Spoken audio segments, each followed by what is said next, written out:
America ঘোষণা দিয়েছিল মধ্যপ্রাচ্যের বিভিন্ন দেশ থেকে মার্কিন নাগরিকদের সরে যেতে হবে নিরাপত্তার জন্য। তার পরপরই ঘোষণা করা হয়েছিল আগামী 2-3 দিনের ভেতরে যদি আমেরিকা হামলা বন্ধ না করে তাহলে ইরান অ্যাগ্রেসিভ হয়ে উঠবে এবং মধ্যপ্রাচ্যের সমস্ত মার্কিন ঘাঁটি ধ্বংস করে দেবে। এই কথা ঘোষণার পরপরই কিন্তু আজকে প্রথমবারের মতো ইরান দিনের বেলায় ইরাকের সুলাইমানিয়াতে কুর্দি গেরিলাদের উপরে, কুয়েতে মার্কিন ঘাঁটি, বাহরাইনে মার্কিন ঘাঁটি এবং জর্দানের আজরাক বিমান ঘাঁটিতে হামলা চালিয়েছে। এবং একই সাথে ইরানের পক্ষ থেকে ঘোষণা করা হয়েছে তারা আমেরিকার সাথে যে ইসলামাবাদ সমঝোতার স্মারক সই করেছিল সেটা বাতিল করলো। আনুষ্ঠানিকভাবে আজকে ইরান ঘোষণা করেছে। মধ্যপ্রাচ্যের পরিস্থিতি যে দ্রুত বদলে যাচ্ছে এবং বড় রকমের সংঘাতের দিকে যাচ্ছে তা মোটামুটি ভাবে বোঝা যাচ্ছে। এদিকে বিস্ফোরক মন্তব্য করেছেন নিউ ইয়র্কের মেয়র জোহরান মামদানি। তিনি বলেছেন নেতানিয়াহু জাতিসংঘ সাধারণ পরিষদের অধিবেশনে যোগ দিতে এলে তাকে নিউ ইয়র্কে গ্রেপ্তার করা হবে। তবে আমেরিকার আইন কি বলছে সেটিও একটি গুরুত্বপূর্ণ বিষয়। আমেরিকা কিন্তু মধ্যপ্রাচ্যের সব দেশ থেকে তাদের নাগরিকদের সরে যাওয়ার জন্য বলেছে। কেন বলেছে? হিসাব সোজা, বড় রকমের সংঘাত বা বড় রকমের কিছু ঘটতে যাচ্ছে, তার মানে আমেরিকা ইরানের উপরে বড় রকমের হামলা চালাবে।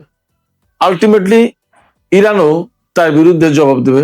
এখন আমেরিকা মধ্যপ্রাচ্যের সমস্ত দেশ থেকে মার্কিন নাগরিকদের সরে যেতে বললো, তার মানে কি আমেরিকা আসলে ইরানের উপর পরমাণু বোমা হামলার চিন্তা করছে কিনা, এটা কিন্তু সবচেয়ে বড় আশঙ্কার জায়গা।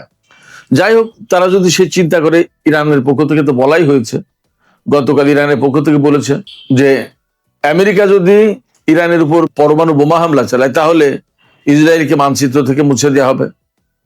এখন এই প্রেক্ষাপটে মোটামুটি যা বোঝা যাচ্ছে, যা পরিস্থিতি তৈরি হলো, তাতে কিন্তু বড় রকমের একটা সংঘর্ষের সম্ভাবনা বা আশঙ্কার সামনে তৈরি হয়েছে এবং বড় রকমের একটা সংঘর্ষ আসলে হতে যাচ্ছে মনে হচ্ছে। কারণ হচ্ছে আমেরিকা নাগরিকদের সরে যেতে বলল, ইরান দিল ওই ঘোষণা যে আমরা অ্যাগ্রেসিভ হয়ে যাব এবং মধ্যপ্রাচ্যের সমস্ত মার্কিন ঘাঁটি ধ্বংস করে দেব।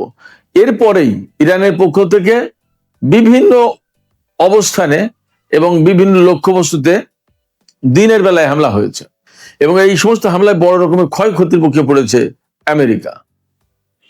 এর ভিতরে ইরাকের কুর্দিস্তান অঞ্চল যেটা, সেই অঞ্চলে সুলাইমানিয়া প্রদেশে ইরান কুর্দি গেরিলাদের উপর হামলা চালিয়েছে। সেখানে ইরানের কুর্দিরা জট পাকায়, ষড়যন্ত্র করে ইরানের বিরুদ্ধে স্থল অভিযান বা সন্ত্রাসী হামলার পরিকল্পনা করছিল, দিয়েছে সেখানে হামলা চালিয়ে ইরান। একেবারে ইরানের সীমান্তবর্তী এলাকা, উত্তর পশ্চিম সীমান্তে, ইরাকের সীমান্তে। এরপরে কুয়েতে যে হামলা চালিয়েছে তাতে একাডেমি অফ সিকিউরিটি এই কমপ্লেক্সে, এই ভবন কমপ্লেক্সে হামলা চালিয়েছে এবং সেই কমপ্লেক্স আগুনে জ্বলে ছারখার হয়ে গেছে। এপাশে জর্দানের যে আল আজরাক বিমান ঘাঁটি, সেই বিমান ঘাঁটিতে ইরান সমন্বিত হামলা চালিয়েছে ড্রোন এবং ক্ষেপণাস্ত্র দিয়ে। ড্রোন এবং ক্ষেপণাস্ত্র দিয়ে হামলা চালানোর পর সেখানে অন্তত 2টো যুদ্ধ বিমান, F-35 হতে পারে অথবা F-16 হতে পারে অথবা 2 রকমেরই হতে পারে, 2টো যুদ্ধ বিমান এবং 3টি অ্যাডিশনাল এয়ারক্রাফট ধ্বংস হয়েছে। এই অ্যাডিশনাল এয়ারক্রাফট মানে সম্ভবত হয় গোয়েন্দা বিমান আর না হয় ওই যে জ্বালানি সরবরাহকারী বিমান, মানে রিফুয়েলিং ট্যাঙ্কার, KC-135 হতে পারে, KC-46 হতে পারে। 3টা ধ্বংস হয়েছে। আল আজরাক ঘাঁটিতে মোট 5টা বিমান ধ্বংস হয়েছে। এটা অনেক বড় ঘটনা এবং সবচেয়ে বড় ইঙ্গিত যেটা, সেটা হচ্ছে যে আমেরিকা ইরানের উপর হামলা চালালে পাল্টা জবাব দেয় ইরান। আজকে দিনের বেলায় যে হামলা হয়েছে তাতে ইরান কিন্তু স্বতন্ত্রভাবেই হামলা চালিয়েছে। আমেরিকাও ইরানের বিরুদ্ধে তো হামলা গত রাত পর্যন্ত চালিয়েছে 7মবারের মতো। এতে মোট এ পর্যন্ত ইরানে 50 জন নিহত এবং 500-র মতো আহত হয়েছে। এছাড়া ইরানের দক্ষিণাঞ্চলে যে সমস্ত এলাকা, তাতে মোট 116টি টেলিকমিউনিকেশন টাওয়ার নষ্ট হয়েছে এই কয়েকদিনের মার্কিন হামলায়। তো এই প্রেক্ষাপটে বা এই অবস্থার ভেতরে ইরানের পক্ষ থেকে আজকে ঘোষণা করা হয়েছে যে ইরান আনুষ্ঠানিকভাবে আজকে থেকে ইসলামাবাদ সমঝোতা স্মারক থেকে বের হয়ে গেল। তার মানে এর কোনো ধারা উপধারা এখন আর ইরান বাস্তবায়ন করতে বাধ্য নয়, বাস্তবায়ন করবে না। এই কয়েকদিন যদিও আমেরিকা এবং ইরানের ভেতরে যুদ্ধ হচ্ছিল, কিন্তু ইরান এই চুক্তি বাতিল করেনি। আমেরিকা বলেছিল যে ডিল ইজ ওভার, মার্কিন প্রেসিডেন্ট ডোনাল্ড ট্রাম্প বলেছিল, কিন্তু ইরানের পক্ষ থেকে এরকম কোনো ঘোষণা দেওয়া হয়নি। আজকে আনুষ্ঠানিকভাবে ঘোষণা দেওয়া হয়েছে। এই ঘোষণা দিয়েছেন ইরানের অন্যতম উপপররাষ্ট্রমন্ত্রী কাজেম গরিবাবাদী। সেই অনুষ্ঠানে সম্ভবত জাতীয় সংসদের স্পিকার বাকের কলিবাবু ছিলেন। যাই হোক, এই যে ঘোষণা, এই ঘোষণা কিন্তু অনেক বড় ঘোষণা, যেখানে কূটনৈতিক উপায়ে নতুন করে আবার উদ্যোগ নেওয়া হবে কিনা শান্তি প্রতিষ্ঠার বা দুই পক্ষের ভেতরে একটা মীমাংসা করার, সেই জায়গায় ইরানের পক্ষ থেকে আজকে এই ঘোষণা মানে হচ্ছে ইরান একেবারে চূড়ান্তভাবে যুদ্ধের দিকে চলে গেল। এবার সে পাকিস্তানের পররাষ্ট্রমন্ত্রী আজকেও বলেছেন যে ইসলামাবাদ ঘোষণা বাস্তবায়ন করা উচিত, এর আলোকে শান্তি প্রতিষ্ঠার চেষ্টা করতে হবে, কিন্তু ওপাশে ইরান সমঝোতা স্মারক বাতিল করে দিয়েছে। এপাশে পাকিস্তানে নিযুক্ত ইরানের রাষ্ট্রদূত রেজা আমিরি তিনি বলেছেন ইরানের যে সমস্ত বেসামরিক লক্ষ্যবস্তুতে হামলা চালিয়েছে এটা আমেরিকার পক্ষ থেকে এক ধরনের উন্মাদনা ছিল। এই উন্মাদনার জবাবে ইরানকে এখন ওই ইসলামাবাদ সমঝোতা স্মারক থেকে বের হয়ে আসতে হলো এবং আমেরিকার বিরুদ্ধে বড় রকমের যুদ্ধ শুরু করতে হলো। তো এই যে ইরানি কর্মকর্তাদের অবস্থান ঘোষণা, সামরিক বাহিনীর মার্কিন অবস্থানগুলোতে দিনের বেলায় হামলা, তার আগে ইরান এবং আমেরিকার পক্ষ থেকে পাল্টাপাল্টি ঘোষণা, সবকিছু মিলে মোটামুটি পরিষ্কার হচ্ছে যে মধ্যপ্রাচ্যের পরিস্থিতি কিন্তু খুব দ্রুত বদলে যাচ্ছে। এবং আমরা যে কথা বলে আসছি গত 2 দিন ধরে যে মধ্যপ্রাচ্যের চূড়ান্ত লড়াই শুরু হতে যাচ্ছে কিনা, গত রাতের ভিডিওতে আমরা বলেছিলাম, অর্থাৎ 17 জুলাই রাতের ভিডিওতে বলেছিলাম যে ইরানের পক্ষ থেকে বলা হয়েছে যে মার্কিন নৌবাহিনীর বিরুদ্ধে ইরান খুব শর্ট টাইমে চূড়ান্ত যুদ্ধ শুরু করবে এবং সেই চূড়ান্ত যুদ্ধের জিরো আওয়ার, এই জিরো আওয়ার একদম কাছাকাছি চলে এসেছে। তার মানে যে কোনো মুহূর্তেই ভয়ঙ্কর যুদ্ধ শুরু হতে পারে হরমুজ প্রণালীতে। তো আমরা সবগুলো ডট যদি মিলাই তাহলে দেখা যাবে যে আমাদের কথাই মোটামুটি অনেকটা ঠিক হতে যাচ্ছে। মধ্যপ্রাচ্যে বড় ধরনের সংঘর্ষ শুরু হতে যাচ্ছে এবং হতে পারে এই লড়াই একেবারে চূড়ান্ত লড়াই, যে লড়াইয়ের ভেতর দিয়ে ইরান এবং আমেরিকার মধ্যে অনেক কিছুর ফয়সালা হবে। সেই লড়াইয়ের দিকেই সম্ভবত এগিয়ে যাচ্ছে। জানি না আসলে পরিণতি কি হবে, তবে আশঙ্কা কিন্তু আমার তেমনই। সুপ্রিয় দর্শক, এ পাশে আরো গুরুত্বপূর্ণ 3টি খবর আছে অন্তত।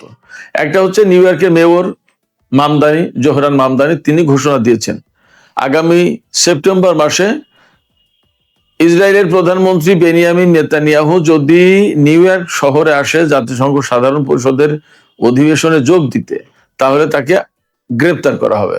জাতিসংঘ সদর দপ্তর কিন্তু নিউ ইয়র্ক শহরে, আর নিউ ইয়র্ক শহরের মেয়র কিন্তু জোহরান মামদানি।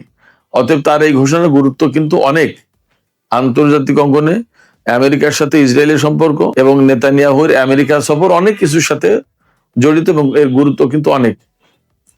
এই যে মামদানি ঘোষণা দিলেন, এই ঘোষণা ডেফিনেটলি ফিলিস্তিন, লেবানন বা ইসরায়েলের বিরুদ্ধে যে সমস্ত দেশ তাদের পক্ষে গেল। এখন প্রশ্ন হচ্ছে যে মামদানি নেতানিয়াহুকে আটক করতে পারবেন কিনা। এই প্রশ্ন তুলছি কেন? এই প্রশ্ন তুলছি এই কারণে যে আমেরিকা কিন্তু আইসিসির সদস্য না, আন্তর্জাতিক অপরাধ আদালত যেটা তার সদস্য না। যারা সদস্য না তাদের জন্য কিন্তু আইসিসির আইন বা কোনো গ্রেপ্তারি পরোয়ানা বাস্তবায়ন করা মাস্ট না, অবশ্যই না, ম্যান্ডেটরি না। গাজায় গণহত্যা চালানোর অভিযোগে আন্তর্জাতিক অপরাধ আদালত নেতানিয়াহুর বিরুদ্ধে গ্রেপ্তারি পরোয়ানা জারি করেছে। এই যে নেতানিয়াহুর বিরুদ্ধে গ্রেপ্তারি পরোয়ানা জারি করলো আইসিসি, এই পরোয়ানা বাস্তবায়ন করার দায়িত্ব যারা আইসিসির সদস্য তাদের। আমেরিকা যেহেতু আইসিসির সদস্য না, ফলে তারা কিন্তু এই আইন মানতে বাধ্য না। সেক্ষেত্রে মামদানি কি নেতানিয়াহুকে গ্রেপ্তার করতে পারবেন কিনা? কারণ আমেরিকা তো আইসিসির সদস্য না। এখন প্রশ্ন হচ্ছে নিউ ইয়র্কের মেয়র হিসেবে জোহরান মামদানি আইনগতভাবে তার বিরুদ্ধে কোনো ব্যবস্থা নিতে পারবেন কিনা, সেটা খতিয়ে দেখার ব্যাপার। বা আমেরিকার আইনের কোনো ফাঁক ফোকর আছে কিনা যে ফাঁক ফোকর দিয়ে নেতানিয়াহুকে গ্রেপ্তার করার ব্যবস্থা করা যায়। এইগুলো খতিয়ে দেখছেন মামদানি। তিনি বলেছেন যে আমি আইন বদলাবো না, তবে আইন, বর্তমান আইনের যা আছে তা কি আছে সেগুলো আমরা খতিয়ে দেখার চেষ্টা করছি। যদি এই আইনের ভেতরে এমন কোন অপশন থাকে, প্রভিশন থাকে নেতানিয়াহুকে গ্রেপ্তার করা যাচ্ছে, তাহলে গ্রেপ্তার করব। মামদানি আজকে কেন এই কথা বলছেন? মামদানি আজকে এই কথা বলছেন এই কারণে, তিনি মেয়র নির্বাচনের আগে এই কথা বলেছিলেন যে আমি যদি মেয়র নির্বাচিত হতে পারি আর নেতানিয়াহু যদি আমেরিকা আসে, তাহলে আইসিসির রায় বাস্তবায়ন করব, তাকে গ্রেপ্তার করব। সেপ্টেম্বর তো কাছাকাছি, জাতিসংঘ সাধারণ পরিষদের বার্ষিক অধিবেশন চলে আসছে প্রায় সামনে। এই অবস্থায় মার্কিন সাংবাদিকরা মামদানিকে জিজ্ঞেস করেছেন যে আপনি কি এখনো সেই ঘোষণার উপর অটল? নেতানিয়াহু যদি আসে তাহলে কি আপনি গ্রেপ্তার করবেন? এই প্রশ্নের জবাবে তিনি জানিয়েছেন যে হ্যাঁ, তাকে গ্রেপ্তার করার ব্যবস্থা নেব, তবে আইনে কি আছে সেটা দেখতে হবে, যদি হয়ে যায় তাহলে তাকে গ্রেপ্তার করা হবে। সুপ্রিয় দর্শক, এ পাশে আরো দুটি খবর আছে, দুটোই ইসরায়েল রিলেটেড। একটি খবর হচ্ছে সিরিয়ার রাজধানী দামেস্কের মাত্র 20 কিলোমিটার দক্ষিণে সম্ভবত আল জামদালাব এলাকায় ইসরায়েল একটি হাসপাতাল নির্মাণের কাজ শুরু করেছে।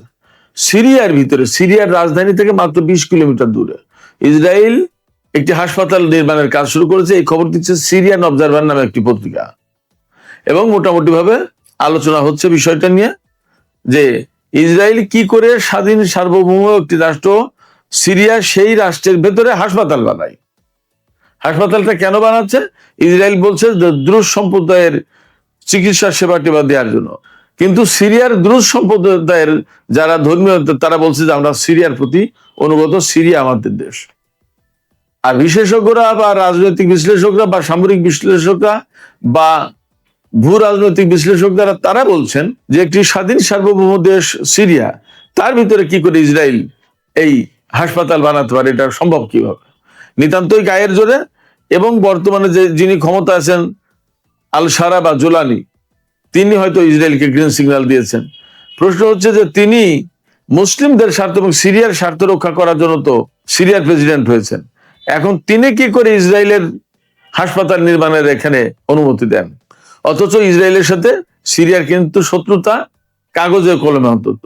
এবং সিরিয়ার একটা বিরাট অংশ গোলান উপত্যকা, গোলান মালভূমি, তা কিন্তু ইসরায়েল দখল করে রেখেছে, এবং যা নিয়ে বাশার আসাদ সরকারের সাথে ইসরায়েলের ব্যাপক দ্বন্দ্ব ছিল। আর এখন জোলানি ক্ষমতা এসে সে সমস্ত সবকিছু ভুলে ইসরায়েলকে সিরিয়ার ভিতরে হাসপাতাল বানাতে দিচ্ছে। তার মানে কি? তার মানে হচ্ছে এই হাসপাতালের নামে এখানে ইসরায়েলি সামরিক বাহিনী এবং গোয়েন্দাদের উপস্থিতি ঘটিয়ে ইরান রিলেটেড যে সমস্ত তৎপরতা বা ব্যক্তিদের অবস্থান কার্যক্রম, এইগুলো তারা মনিটর করবে, এবং এখান থেকে অর্থাৎ ইসরায়েল অ্যাডভান্স হয়ে এসে সিরিয়ার ভিতরে তাদের একটা অবস্থান তৈরি করলো। এটা হলো পরিষ্কার কথা। এদিকে আরেকটি খবর বেরিয়েছে, এটা বহু গণমাধ্যমে এসছে, ইসরায়েল এইরকম একটা কারাগার নির্মাণের চিন্তা করছে যেখানে কুমির দিয়ে ঘেরাও করে রাখা হবে চারিপাশে, যাতে কারাগার থেকে ফিলিস্তিনি বন্দীরা পালিয়ে না যেতে পারে।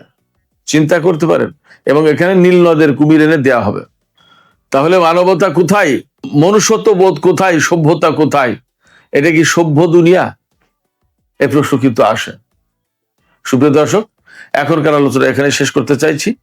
আলোচনা শেষের আগে আপনাদের কাছে আমি প্রশ্ন করতে চাই, আপনাদের মতামত জানতে চাই যে আসলে যে সমস্ত লক্ষণ মধ্যপ্রাচ্যে দেখা যাচ্ছে, ইরান বিশেষ করে দিনের বেলায় হামলা চালালো,